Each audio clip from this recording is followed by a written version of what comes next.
Yep. Welcome back. Welcome back to the Always Right podcast. Jamie's sitting like he's like, I wrote a book what's once. happening here? Yep. I don't even know why that came to my mind. Oh my gosh, you're funny. All right. All right, you got it out?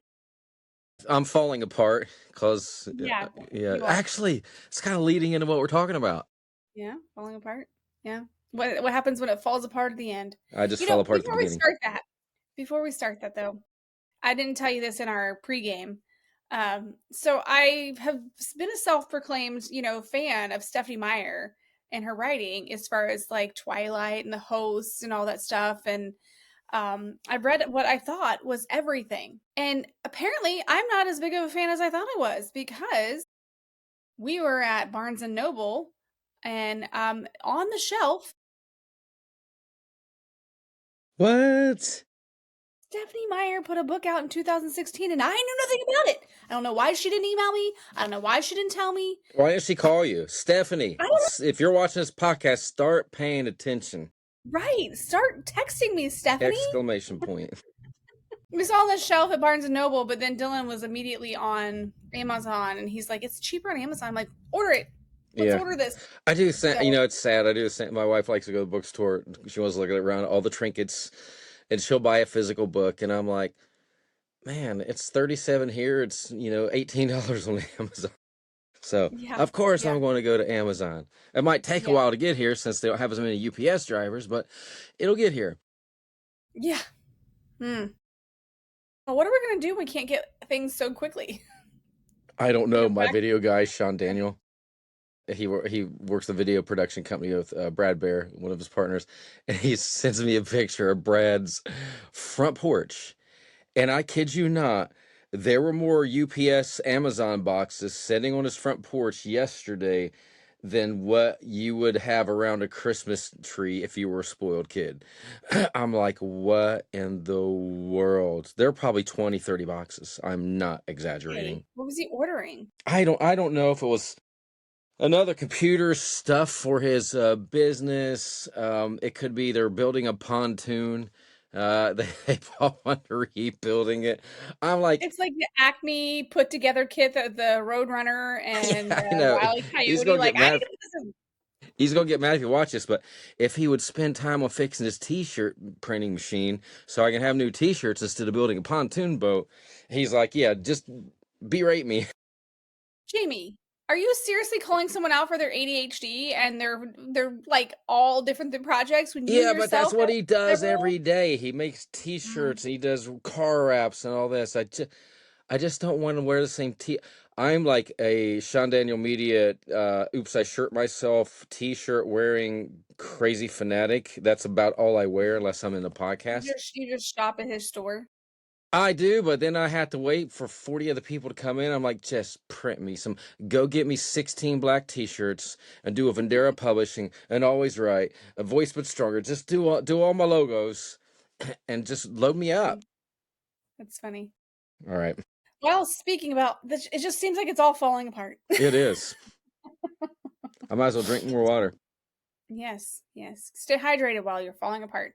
So today's episode, back to the actual stuff we want to talk about, falling apart at the end. You've come so far with writing and now your story's just falling apart. Now that you've made it to the end and you're like, just falling apart. Do you scrap it? Do you start over? What do you do? How do you get your story back in order? Let's talk about it. Yeah, I was going to say that's never happened to me. But really, in truth, it did, because Raise Your Voice took me 4 years to write, and it wasn't because of writer's block. It was like me thinking, which chapter should I put first? Did I say enough? Am I legally okay to say this? Is it medically, do I got to watch this? And I would get mad and I just put it away. I'm done. I'm not writing a book. I'm not smart enough to finish a book. I was stay a construction worker. So yes, I mean, well, yeah, okay. So that's a good point, like a bullet point there is the common narratives for a story breakdown. So what would be some of those common things that you think, like you said, you don't think you're good enough? What are some of the things that you feel break your story down to failing, and you feel like, oh, it's I never going to be mean, you able don't to. think you're good enough or smart enough. You're not a professional. Why, there's already 50 books in that fiction genre, or, that nonfiction area. What difference is your book going to make? How can I spin it? Am I plagiarizing? Am I plagiarizing? Am I plagiarizing? Am I just spitting out what I've already learned from others? Because when you do a book, you want to have something different. And, there are Pause people. that. Could you pause? Why are you trying to do 2 episodes in one? We're talking about that next. That's true, but you know what? Shh, it was a secret lead-in. Yeah, we'll go with that. Yeah, listen to the next episode. He's going to further that plagiarism Yeah, I'll statement. be like, Okay. okay, to continue my conversation, but Yes. the one that got me is what you said, which kind of freaked me out about canvas. When you're talking about, oh my Oh, gosh. So yes.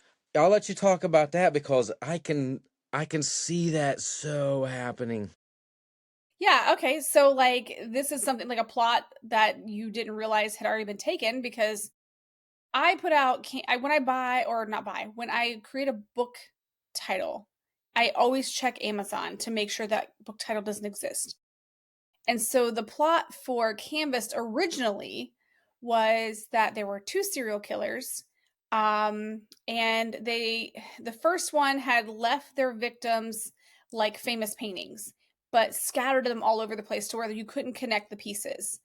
And then all of a sudden, he stops killing people and then starts these killings start up again because there's a new serial killer doing the same thing, but it's like it's a female, and then the point was they fell in love and didn't realize that he didn't realize she was the serial killer too, and like it's this whole love story.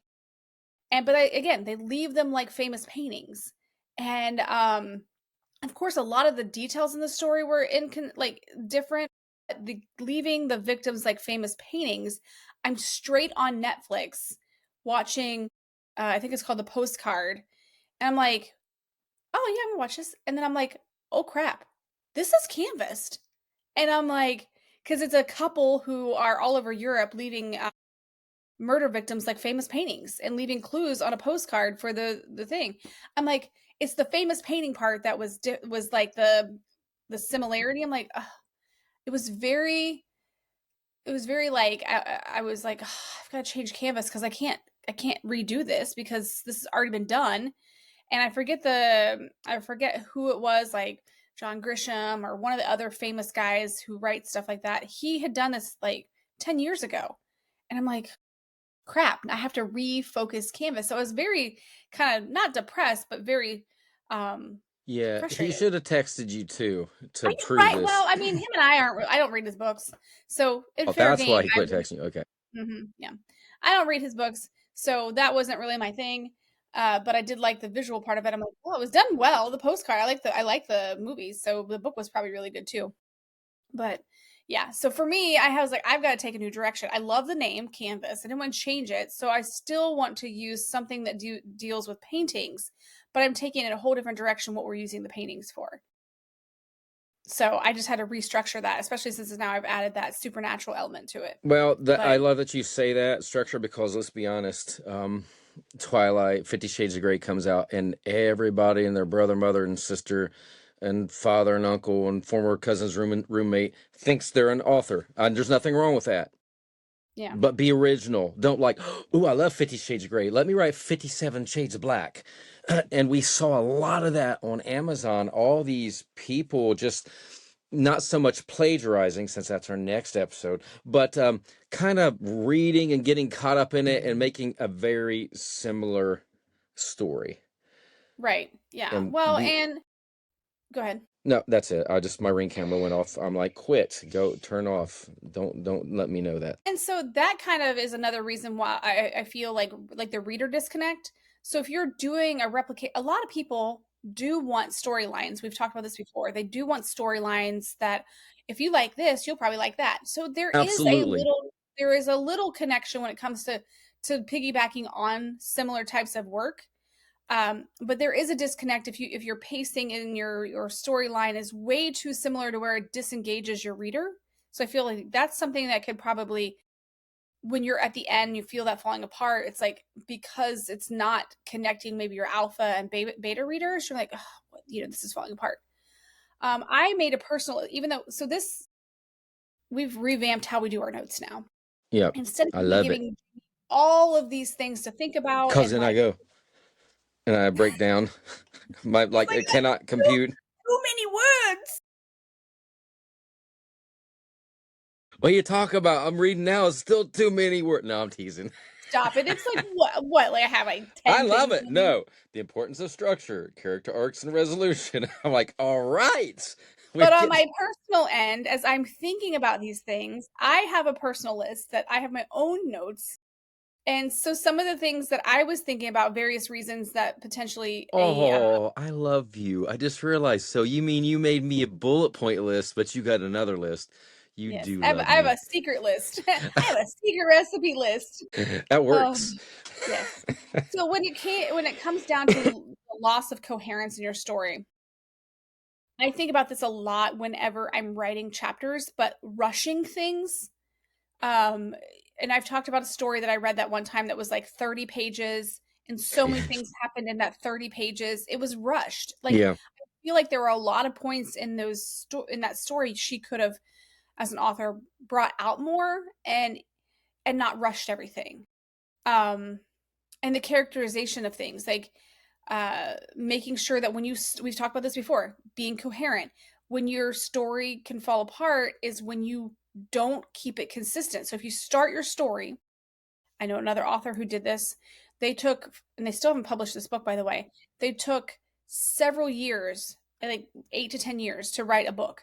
And then I put mine out, and they were very kind of like rushing to get theirs out next too, because it was a situation where it's like, oh yeah, you did that. I'm just going to do it. So they got their story together. They sent it to their friend who's a publisher, and they're like, you know what? You've got like 3 stories going on here. So it was very inconsistent because they didn't take the time to coherently write it along the way. They just kept throwing stuff in there, not realizing it wasn't matching the beginning. Yeah. But that, you know what? When you get to the end, if you care like Carissa does, you're like, wow, this has already been done, and you're not the author mindset like, oh, I'm just doing another 50 Shades of Grey.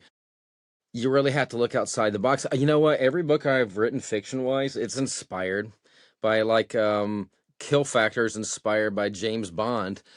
And but I wanted to make it a little different, a little darker.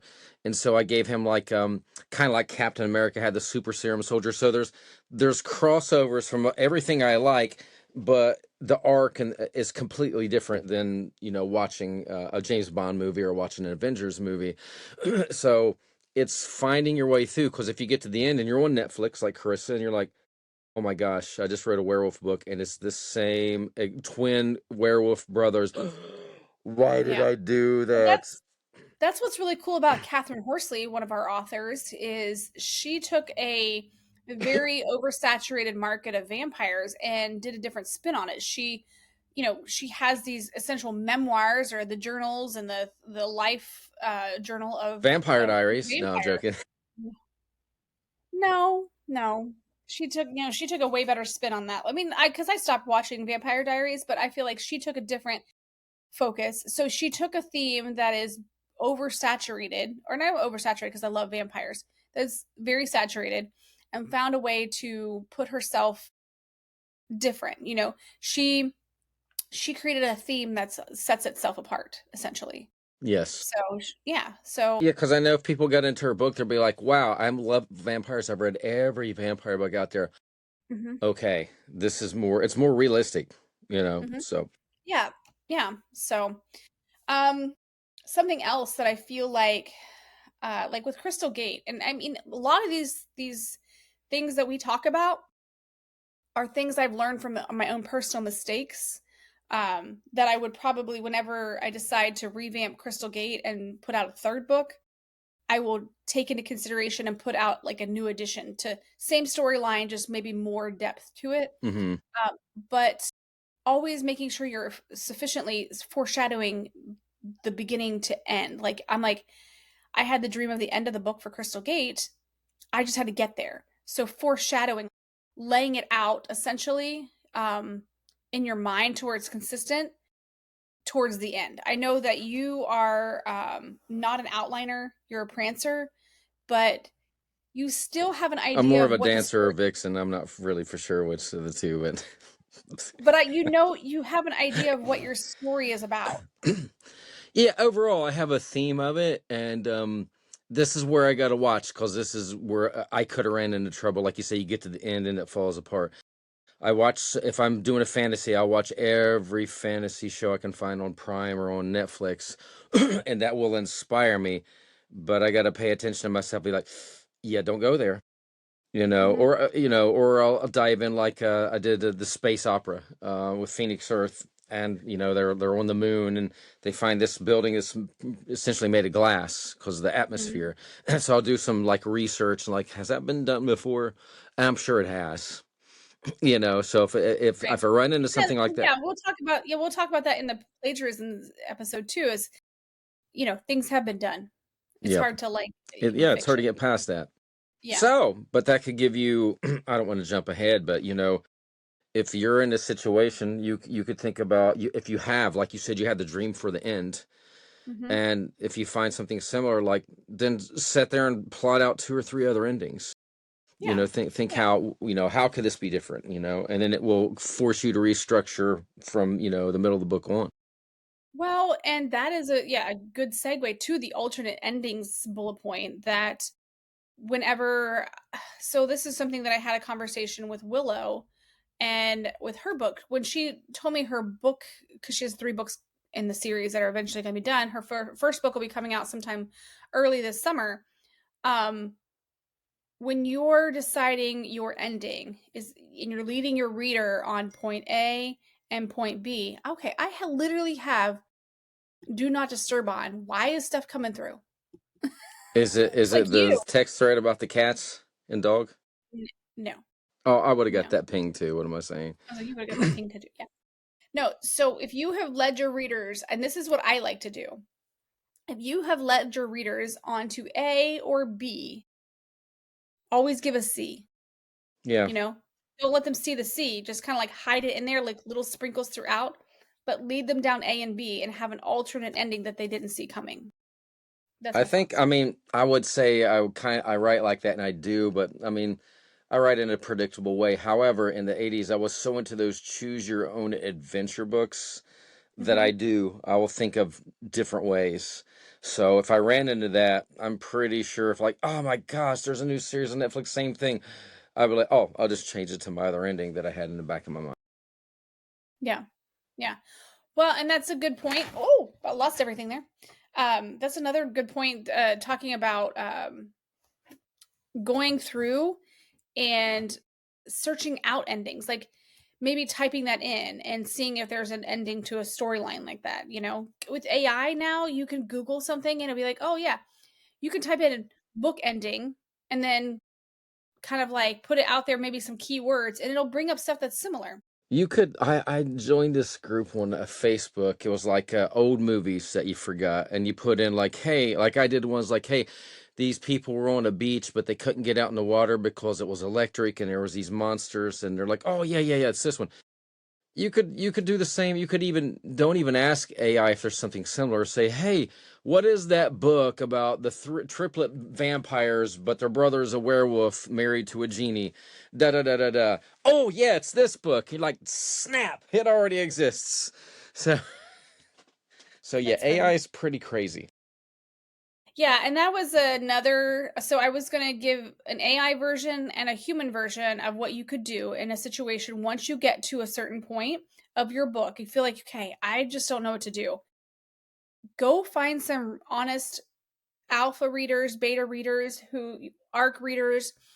Go find some of these people who are willing to give you some feedback and say, well, this is where I was losing it. This is what you weren't being consistent here. What actually happens to this character? Because you built this here and you forgot to give me uh, you didn't, what am I word? A resolution. You didn't resolve the issue from the beginning that you gave me. So now I have no idea what happened with this character. Or, so like, how many questions are you going to have by the end of the book that I didn't answer? Kind of thing. And so you can do that with a reader. what Yeah, you can there's do. got to be good ARC reader sites out there. I know there is specifically Well, for that. yeah, and there's a lot of groups on Facebook, people who are willing to read. Yeah. So and you just got to kind of search those out. And we have an episode where we talk about some writing communities.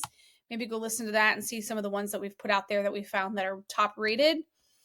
Um, Another thing, I mean, you could always go to a writing seminar or a writing class and stuff like that to help kind of rehone how to do that, and maybe get some critique that way. But if you are okay with using AI and you have a pretty decent AI software, like the DeepSeek or the Superbot, I'm not talking about the basic like Open AI, but if you have like some of the newer ones, you can load up your PDF of your file and ask it to read it and suggest plot holes and questions that may be asked about characters or situations. And it will give you thought processes of your storyline. That's just an AI version. So you can do human version or AI. I'm not going to judge either way. I use both, but you know, Someday there'll be a human AI hybrid. I think Maybe we'll that's already write been. about that. Yeah. Yeah.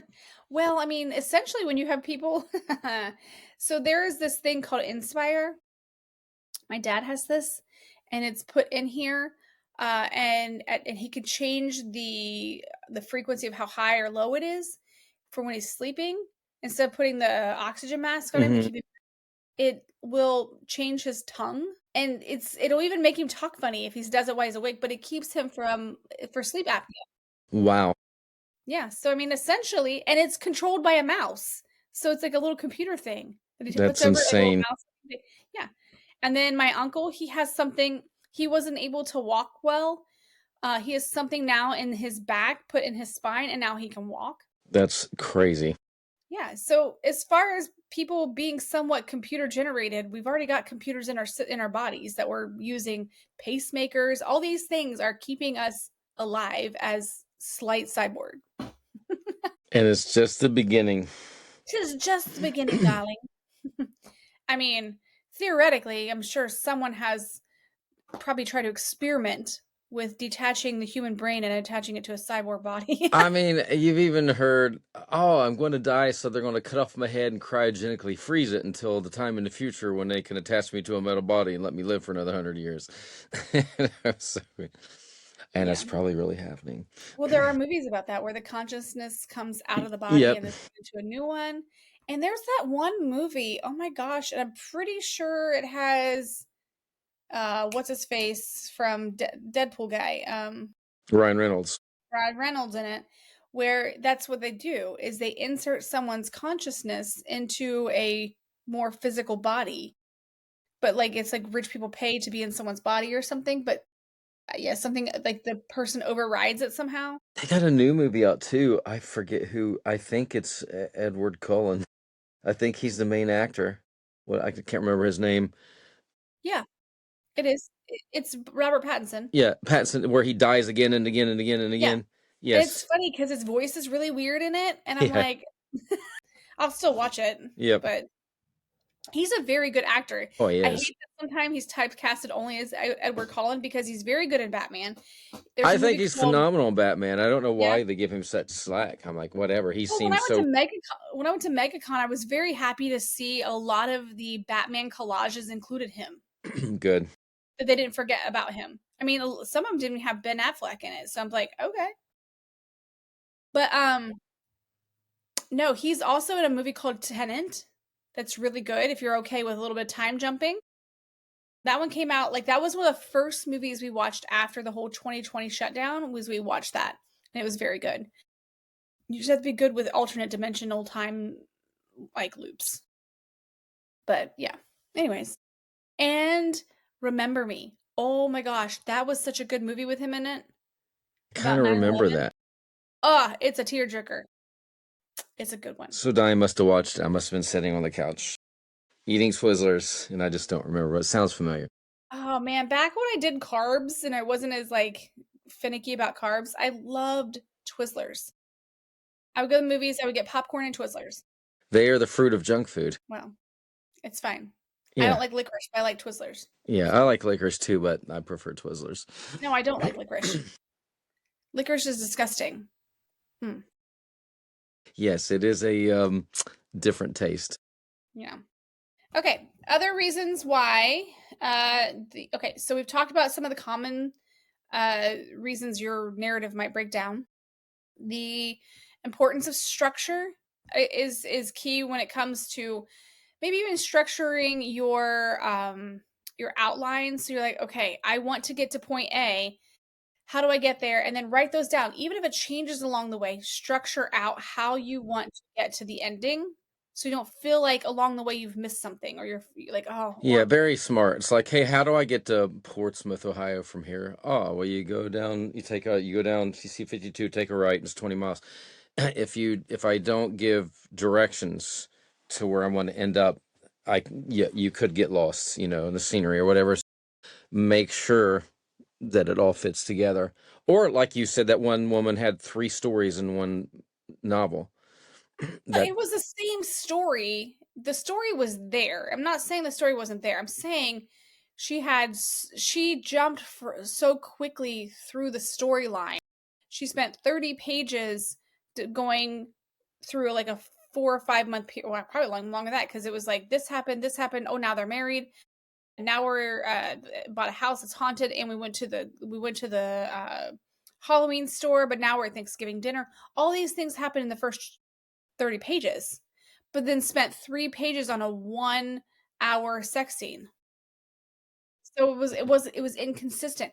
Her writing probably would be really amazing. I'm not saying she has the potential to be a really amazing author. That's not what I'm saying. I'm saying that inconsistency of rushing it, like it was so rushed. I was just like it was just all over the place. Well, not inconsistency. I should say the rushing was it kind of threw me off. So that's what I was talking about with that person. I thought it was like just 3 multiple personalities, and it was 3 stories No, in I one felt book. like it was just a very it was an outline that needed more description. Like you need to describe this scene more and not jump to like Thanksgiving dinner. So essentially she again could have been a better storyline. It was just very rushed for me. So Yes. you got a note here, the role of themes, and I'm like, I have no idea what you're talking about. So this is talking about how to like reinforce like your core theme throughout. So don't start with a theme in the beginning and then go through your entire story and just the ending just comes and like ending comes back to the beginning. Like there's like Lost. There you go, Yes, perfect example. So the perfect example would be the role of themes and Game of Thrones would be you have this build up in the beginning, then you and have then this last season sucks. right. Well, yeah, so you have all this build up and then just the theme just gets lost. The whole cohesiveness and the main conflict, all these things from that you started from the beginning just fall apart. That's Good. what I'm talking about. So for this episode, I know we talked about like you get to the end and there's already a book out very similar. So it's not just about that. It's about if somebody reads your book and they're like, "Man, you lost me by chapter 2. What is this? What I mean, chapter 3 don't even seem like it should have been in there." So you can't get depressed and you can't be married to every word you write. You have to take constructive criticism and read it with a open mind, or run it through AI and say, "Hey, can you check this for consistency? Where am I having plot holes? Is the theme Yes. there?" Yeah. And that's why I feel like we've talked about this. Beta readers are very essential part of your process is but also preparing yourself for what they give you back. You know, it's okay to have like holes that like okay, at least the holes are now before I've printed it. Before I've decided to put that like I feel like if you're getting feedback and you don't want to take it, Then we got a problem. well, you're gonna have a problem with one, us publishing you, but two, your book's not gonna sell because that just is like I don't And that know. type of person will be, but my cousin read it and they loved it. Of And course I've they actually had some readers like this. I'm like, okay, all you did was, oh, I love it. I love it. I love it. No, I'm looking hmm for criticism. Oh, no, it was perfect. No way it was perfect, because then I sent it to Rich Dagley. She's like, "Oh my gosh, it's so wordy, and why All do you over the have?" place. Yes, exactly. And telling me when I had those pen names, man, that Jamie Lynn Saunders needs to grow up. She writes like she's 12. I'm like, but I'm 40. Dang it. I know. But then I listened, and he's like, wow. I said, give me your feedback and I'll send it to her. Okay, okay. Wow, she really listened to me. I'm glad you passed that on to her. Yes. Yeah. Well, and so that's another thing. Like when you get these things and you're trying, like even like building up to the climax of your story, maybe it's like again, like the Game of Thrones and the Lost situation where it's like you have this build up to this climax and then you have this ending. You have to make sure that your climax when you're building that the stakes are clear to your reader. You have to make sure that when you're building this, it's like, okay, why are they doing this? And I've had that inner conversation with my characters, like why would my character be doing this? This is their character. In a normal setting they would never be they would never put themselves in this situation. So what changes their focus? Like give me a reason why, like doesn't make sense why they would be having this conversation with this person, why would they even interact with this person. So make sure those things are clear so it doesn't fall apart in the end, like this isn't even realistic for me as a reader, like this would make no sense. Yeah, I mean, Lost was so that for me. Put the cork back in. And the other thing that really ticked Numbers. me off is we had Walt, this young kid who was so special. And then he Yeah. got kidnapped off the island, and we don't see him for 3 seasons. And then, someone makes it back and sees him walking down the street. Hey, I'm in school now. You left a complete loose end. You built this up like there was going to be something, and then he's gone. So I hate that in a book or in a television show. Do not Yeah. leave any loose ends. Yeah, you don't leave it to where there's now we have said there are certain things you want to allow your reader to kind of figure out themselves. You do not have to give them everything. But main things like that, yes. Like why was he missing? Why do we have all this lead up of the Night King and then nothing when he just gets taken out when it was such a Exactly. like we have the mother of dragons and we have Jon Snow. I'm like, where's the baby? Like, why do we not have any of this stuff happening? Like, why is this not a bigger story? Like, I wanted the ending to be so much more. Yeah. There's probably some really great fan fiction out there that I probably should read, but I'm just like so bitter. Ugh. Um, okay. So, learning from successful stories. That's where I want to kind of analyze some of the well-known books or films like we've talked about with very strong endings. What makes those endings effective? What lessons can a writer draw from their own conclusions? Be your own worst critic to the situation to say, what do I need to do? Like, what isn't fitting? If I was reading this and it's not my work, what would I tell someone to change? I do this every week with songs, and I'll have as I'm like, and the songwriters I'm working with, they're getting better and better, but in the beginning it's clunky. There's no climax building up to the chorus, and I will make them go study. If I know their voice, I'll listen. I'm like, I need you to go study 20 songs by this artist and this artist and this artist. Tell me the structure, verse, pre-section, chorus, all of that. So it's the same thing with books. Now you may say, but Jamie, Carissa, I don't have 500 years to read 400-page books. Well, don't. I mean, if there's an acclaimed book, They can listen if you to don't it, want to watch it, watch the television show, the movie. I know it's not going to be the same, but the overall or they theme, can listen to it on Audible. yeah, they could do You can that. hear it. Like, if They're you don't have time to read it, just listen to it. listen to or read authors that are becoming well known that are not writing 400 or 500 page books. Maybe there's a writer writes 250-page books, but follow that structure. See what makes everybody flock to that book. Mhm. So, and I know a lot of people, they hate on Stephanie Meyer, or the woman who wrote 50 Shades of Grey, and I've heard a lot of horrible things like, oh, she's horrible. That may be, I don't know, but she still told a story that pulled people in. So what was it about it that pulled them in? Mhm. Yeah. All right. Well, hopefully these tips can help you and maybe get you back on track. So when you feel like everything's falling apart, you can find a way to get back in the groove of getting your story finished and making it the best version of that you can put out for it and get it on the shelves. So Just don't quit. I mean, I know yeah, it seems like I've quit. I've just taken a long, long vacation. hiatus. Hiatus. All right. So, anyways, if you would like to find out more and watch us on different platforms in your car or on your TV, you can go to alwaysrightpodcast.com. We have icons. You can watch us on YouTube. You can listen to us on Spotify, Amazon Music, Apple Podcasts, and you can give us some feedback. Also, if you'd like to email us and you have some thoughts or some ideas, you can email us at alwaysrightpodcast@gmail.com. You can send that through and we should get back to you, or even use one of your show ideas. That would be great. Or if you have, Absolutely. yeah, or if you have some thoughts on your things that you've struggled with that you'd like us to share, you can do that. Yeah, and follow us on Instagram and even Chris has got a page. I have a page. Maybe we should list them eventually.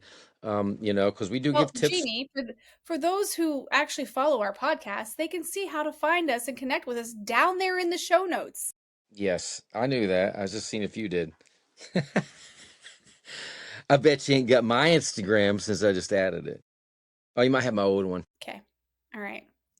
When you go to alwaysrightpodcast.com, we have icons. And so it has, when you go to the little icon, it has us, it literally us Just click always there. right. Yes, correct. I'm Yeah, and if just you go I'm to just that, screwing with you, and you you should see your it'll face. smack you through the TV. I'm glad this ain't 3D, video conferencing. You'd be like, I'd be like, You mean boom. 4D? This is Dude, 3D. This would be like you could 3D. stick your hand through. That's 4D. How's this 3D? You're flat. I'm not flat.